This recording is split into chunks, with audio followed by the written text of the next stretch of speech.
India में अगर रहते हो तो ये कैलकुलेशन थोड़ा मुझे समझाओ कमेंट्स में कैसा है कि अगर भाई तुम लोगों की सैलरी मान लो 9 करोड़ है, भैया बहुत भयंकर सैलरी है, तो तुम्हारी इनकम टैक्स में चले जाते हैं 4 करोड़। अब इंटरेस्टिंग चीज देखो, अगर तुम्हारा बिजनेस रेवेन्यू लेकिन 20 करोड़ का है तो इनकम टैक्स 80 लाख का। कैलकुलेशन का मैं आपको कैसे ही समझाऊं, क्योंकि वो तो आपकी गलत है। सैलरीड एम्प्लॉयज का तो इन्होंने अप्रोक्स सही बताया, पर भाई साहब बिजनेस का रेवेन्यू और एम्प्लॉयड की सैलरी दोनों में कुछ तो फर्क होता होगा।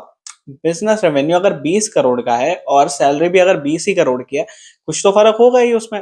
हाँ, होगा। एक्सपेंस और लाइबिलिटीज का फर्क होगा। रेवेन्यू का मतलब होता है कि उतना उन्होंने कमाया है, ना कि उतना उनके पास बचा है। उसके अलावा एक्सपेंसिव लाइबिलिटीज होती है, सैलरीज होती है जो बिजनेसमैन को देनी होती है, इसलिए वो कम है। तो इंटरेस्टिंग सुनो, अगर तुम्हारा एग्रीकल्चर का रेवेन्यू 40 करोड़ है तो इनकम टैक्स तुम्हारा 0 लगेगा, आपको बता दो भैया। जहां तक रही एग्रीकल्चर इनकम की बात, पहली बात तो 40 करोड़ एग्रीकल्चर इनकम बहुत ही कम लोगों की होती है। हाँ, गवर्नमेंट ने इस पे टैक्स नहीं लगाया है ताकि हमारे एग्रीकल्चर को हम प्रमोट कर सकें और किसानों को वो टैक्स ना देना पड़े।